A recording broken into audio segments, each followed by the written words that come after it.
Hello everyone and welcome to a new Manu's podcast.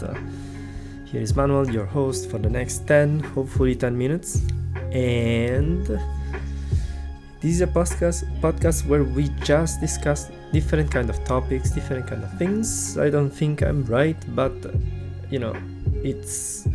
these are ideas, and I hope to spark something in others. That's it.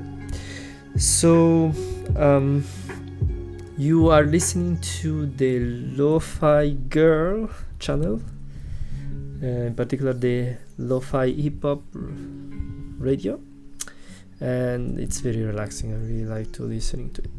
So what's gonna be today? Every time I come up with a new topic, and today sometimes I get to the topic step by step, sort of, okay.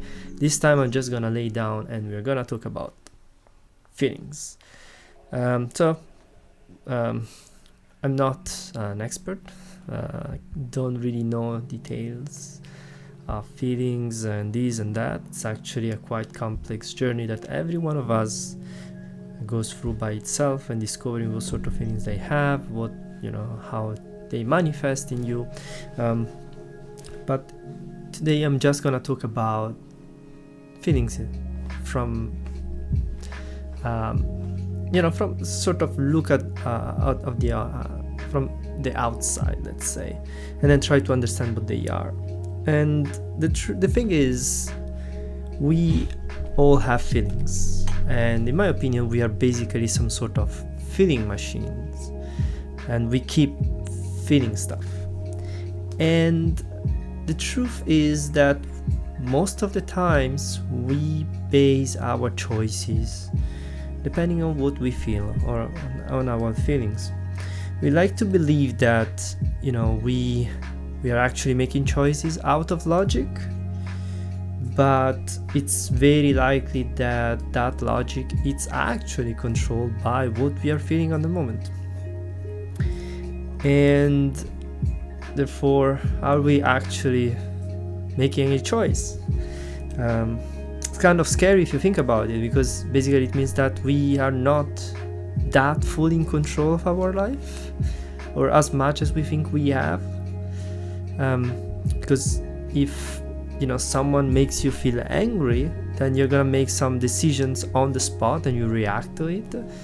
And were you actually in control, or was the anger in you controlling you? So I'm not saying that there is something else controlling you. It's more like a part of you is more like in control. And so that's quite scary. And if you ever think, or maybe in the past, or maybe you're thinking, no, it's not possible, I have control of all the choices that I ever made in my life. Are you sure about that? About that thing? Is it possible that you are reacting in that way? That you believe that you're logic because you're afraid of not actually being in control, of the thought that you might not be in control? So think about that. And then there is kind of, every time we have a feeling, there is kind of mechanical reaction into us of reacting to the feeling.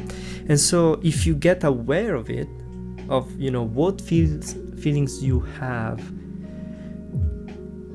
and then you get aware of how you react to that, then you can actually make a choice on it. Imagine that you are scared about some situation, and the first reaction is to run away. Now, if you get aware that you are getting scared, and you know what is the feeling of getting scared of is, you're gonna be like, oh, wait, let me count to 10, for example.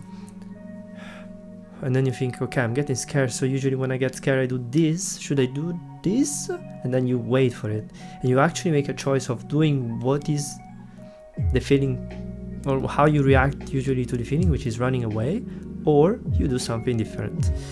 I'm not sure which one is the right one, actually. It depends on the situation, and I was just laying it down. And in the end, you actually get out with a situation where you actually put and more aware, lodging into the thing. So, we are feeling machines, I think.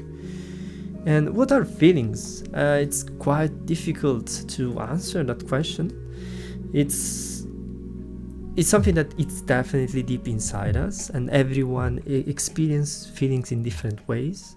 I was surprised to get to know that some people do not feel feelings, or they never learn how to feel. So they feel the feelings, but they do not know what they are. And so there is Alex Ataima, I think.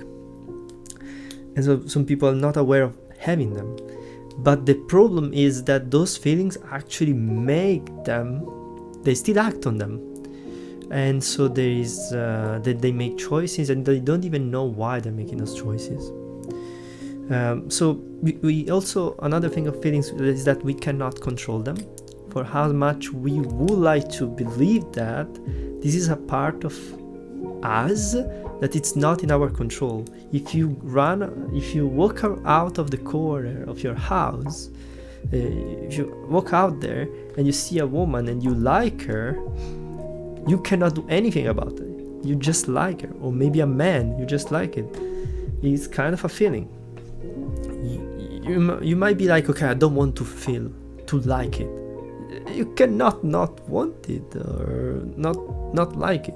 You might not want it, okay, my mistake, but you will still have the feeling of liking it. You don't have control on feelings, even though most of us, they probably go through this part of their lives which they're like, I can and I do control my feelings. I don't think so.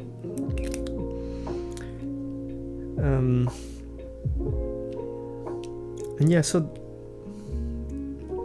what are these things? And I know that it's kind of terrifying. It's something that inside us that they're there and they just make us feel, or their feelings. We feel happy, we feel sad, we feel this and we feel that. There are good feelings, there are bad feelings.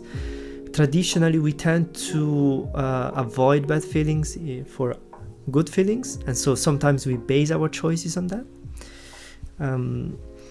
But then the next question would probably be, okay, I cannot control them, but why are they there in the first place? Where they do come from? And the thing is that it's also a very difficult question to answer. There is no way to tell where they come from generically. Like, every person is different and they come from a very different kind of how they've been, how they grew, the family, education, experiences, past experiences, lovers, not lovers, friends, not friends, travels, not travels, traumas and no traumas.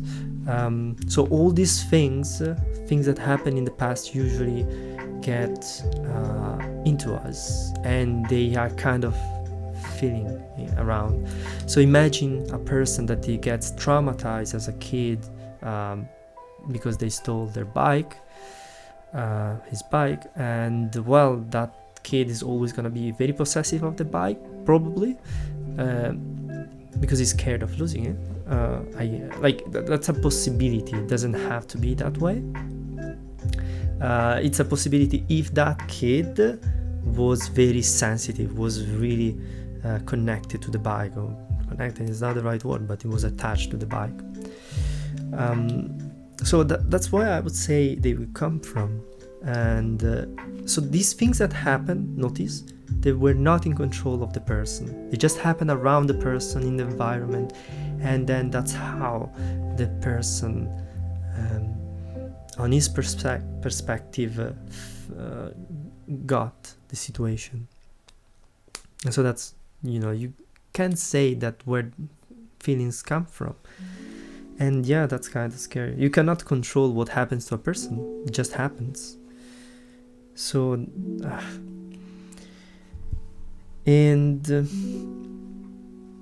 so, they're there, and they have consequences. The thing is, there is the idea, and many of us goes through that, is that, you can fight a feeling. what I want in my life is become super successful. Generally, that's what it is, and I'm logically gonna do all these steps to get there. And then you push away some experiences or some things, or some feelings, or maybe sadness, or and then you're like, okay, I can't push them away.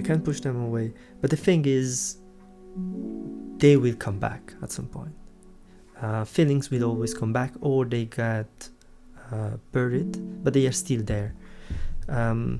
So maybe you can manage them right now, but I bet that in 5 to 10 years, that feeling is gonna be there. It's gonna even be more buried, like under the ground. It's gonna be more difficult to get it out. But it's there, or find out what feeling is it. It's still there, and it's gonna still be it's gonna be more difficult to actually resist the feeling, because the thing is that if you push away, how does it make you feel to push away that kind of feeling? Probably empty. So later in your life, when you're in a similar situation, you're gonna be like, oh, should I do this? And then you're gonna remember, yeah, but when I did it, I felt empty afterwards, so why should I do it again? And so, that doesn't work. That's what I'm saying. You can push them away, but that doesn't work. And it's gonna become back stronger. You're gonna be doing more somehow emotionally responsive stuff later in your life, probably. And the moment I said this, some of you might get triggered by some friend or some uncle or some other person that somehow started to act irrationally, right? So it's very important that you sort of go through them, or otherwise they might have you might get some bad consequences, depending if on the situation, if it's something that is getting worse. So what do you do? Well, the thing is that it's just about feeling the feeling, and every feeling it's time to get processed. So happy feelings, it's fine. We love to stay there on the couch and have that nice feeling of that it's embracing us, happiness. But then there are others which are much worse, or they're bad feelings. We don't like to stay with them, so we're trying to push them away. We bury them, but also those feelings needs to be processed. They need their time. You feel like, so logically, I'm gonna hit the logical level here. Logically, it doesn't make sense to, why if I sit on the couch or I lay on the bed for 2 hours, is it gonna do anything on me? It doesn't logically make sense. I could do this, I could do that. That would make me feel better. But logically, when we're talking about emotions or feelings, logic doesn't work. If that feeling to be processed requires us to not do anything for 2 hours, that's what you have to do. So I'm not sure, that's actually an example of laying down on the bed or sitting on the couch. You might need something else. You might feel like that you need to pay the price for something that you've done, like bike for 2 hours, 6 hours in another village to do something extremely stupid because you feel guilty about something. You still need to do it, and then you process the feeling, and that's it.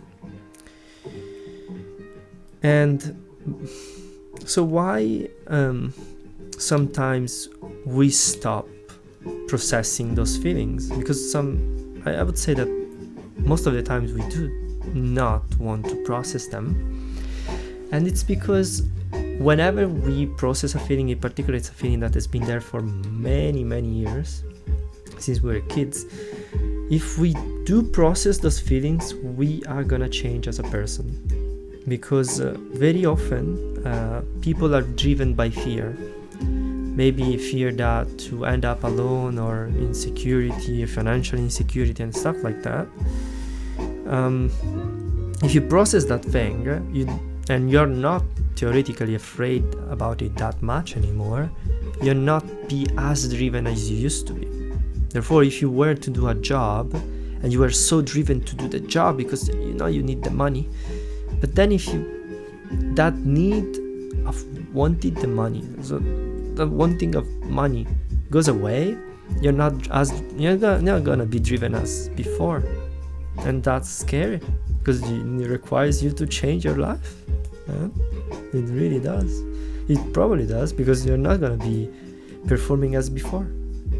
So sometimes we end up doing things that we are good at, and sometimes you're good at it because of how we process, or we are in the feeling realm, how the choices that we make, So, now there is something that you might think at this point, okay, I'm fully wrong. Feelings do not pay any, I feel them, but I don't care about them. So, fair enough. I'm not gonna convince you on that. But I have a final thing that, in my view, actually, it might make you consider feelings a little bit more anyway. So it is true that maybe for you, feelings do not matter at all. You're a super logic machine. You can do everything. You are gonna become super successful. You just have to logically do all this stuff. So forget you. Let's talk about others. You're gonna be successful. If you're gonna be successful, you have to consider also other people in your world. They do have feelings, and they're gonna act on them. And sometimes they're gonna do some crappy stuff on you. Logically, it doesn't make any sense what they're doing. But so the only way for you to forgive them, or to accept what is happening around you, sometimes is accepted the fact that they have felt in a very particular manner that they did that stupid choice. So feelings are maybe not important to you, but for others around you they might be. So have that perspective too, and you might actually reconsider, okay, maybe feelings are actually important and they play some major roles, not in my world but in the world in general and in the others. And so that's what I wanted to talk about. Hopefully that was interesting, and yeah, there is a lot more that you can discuss about it, and that's where I'm gonna stop though, because you can't even touch gender differences and be like, men and women, they have generally different kind of feelings. And for example, men, it's in society it is more accepted for men to display angry rather than more compassionate feelings, because they're not considered manly. And so women will select more men that display more angry emotions, and therefore men, most of the times when they when you ask them how do they feel, they're gonna be like, I'm angry, but actually they feel other stuff. So it's really interesting. So in here I wanted just to touch on feelings are important, and that's why. So thanks for listening to me, and see you the next time. Bye.